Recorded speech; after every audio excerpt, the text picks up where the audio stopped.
Alors, on commence ton examen du bloc 7. Pour commencer, tu attends que je te dicte les nombres. Donc, c'est à moi à te donner les nombres que je veux que tu écrives et tu les écriras sur la ligne ici. Quand ça c'est fait, tu peux passer au numéro 2. Tu dois trouver combien il y a de jetons dans le rectangle. Pour le faire, tu dois faire des paquets de 10. Alors, tu encercles 10 jetons à la fois. Et ensuite, tu comptes le nombre de dizaines que tu as et d'unités. Tu dois faire très attention que ton crayon soit bien aiguisé pour ne pas te tromper quand tu encercles tes jetons.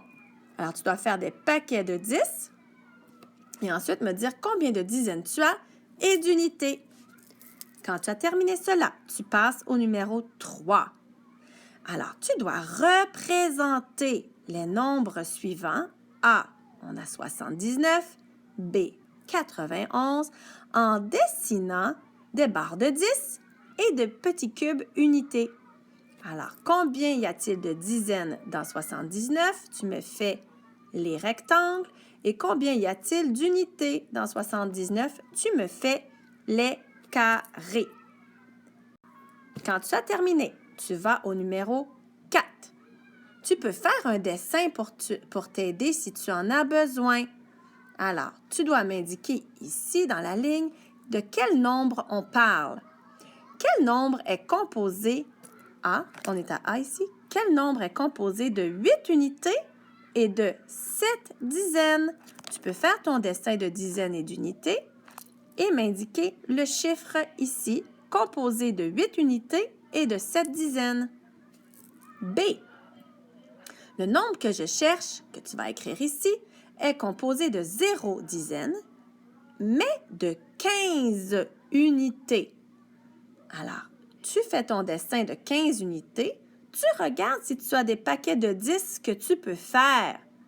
Si tu as des paquets de 10, tu as des dizaines et tu m'indiques le nombre ici. C. Ce nombre est la somme. Donc, rappelle-toi de ce que veut dire la somme. C'est le résultat de quelque chose. 6 dizaines, 4 unités et 3 dizaines. Tu peux faire ton dessin de 6 dizaines, de 4 petits cubes unités et de 3 dizaines. Et tu m'indiques au total, tu as combien de dizaines et d'unités.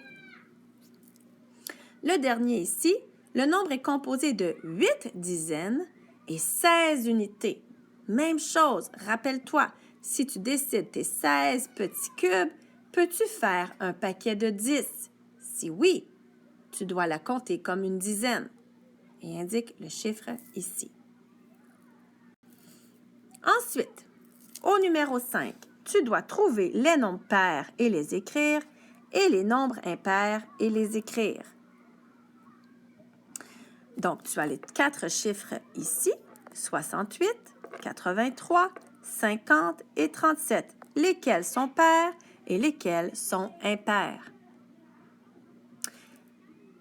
Au prochain numéro, numéro 6, tu dois placer les nombres A par ordre décroissant. Décroissant. Tu as 71, 96, 17, 94 et 49. Tu retranscris les nombres ici, mais en ordre décroissant. Pour le B, c'est le contraire, c'est en ordre croissant. Alors, 69, 47, 96, 56, 99, que tu places en ordre croissant. Tu continues avec le numéro 7. Tu dois trouver la régularité. Tu m'indiques ici si c'est plus ou moins et de combien pour ta régularité. Et tu continues la suite des nombres. Tu peux utiliser la réglette pour t'aider. Je vais t'en donner une. Alors, ici, 37, 47, 57, quelle est la régularité? Et continue à écrire les 3 prochains chiffres en prenant en compte cette régularité. Même chose pour B. Tu trouves la régularité, 67, 65, 63, et tu continues pour les prochains 3 chiffres. N'aie pas peur d'utiliser ta réglette, mais au départ, tu dois trouver quelle est la régularité. C, même chose, Tes chiffres sont 72, 77 et 82. Tu continues avec les 3 prochains chiffres en m'ayant indiqué ici ta régularité, plus ou moins, et de combien. Pour le numéro suivant, tu dois faire les additions. Alors, tu as un rectangle dans lequel tu peux faire ton dessin avec tes dizaines, tes unités et indiquer tes 2 chiffres et faire ton opération d'addition. Ou tu peux aussi remplir, comme dans ton cahier mathématiques, 51 d'une couleur, 38 de l'autre et faire le total de tes dizaines et de tes unités.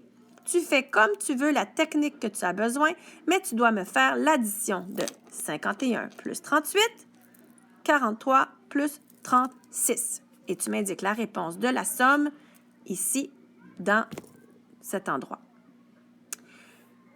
Je vais te donner pour le prochain numéro des petits cubes blancs de 1 cm.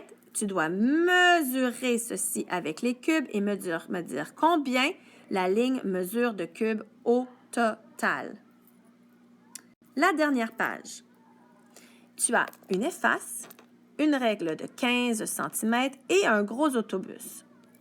Tu dois me dire si une efface est plus petit, plus grand ou égal à 1 décimètre. La règle de 15 cm, plus petit, plus grand ou égal à 1 décimètre.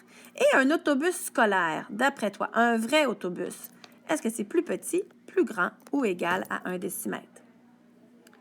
Pour terminer, tu as des trajets à faire. Alors, le premier trajet, tu dois le faire en bleu et le deuxième trajet en vert. Les deux partent du même point. Alors, tu commences avec le trajet A que tu traces en bleu. C'est pas grave si tu n'as pas de point d'arrivée. Je veux que tu traces le trajet qui est indiqué ici, en bleu. Et je veux voir l'autre trajet partir du même point. En vert, tu me fais ce trajet. Tu m'expliques ensuite quel trajet est le plus long entre les deux. Et en dessous, tu as une ligne pour écrire pourquoi tu as fait ce choix. Pourquoi tu as choisi le bleu ou le vert comme trajet le plus long et tu m'expliques ta réponse. Et voilà, tu as terminé.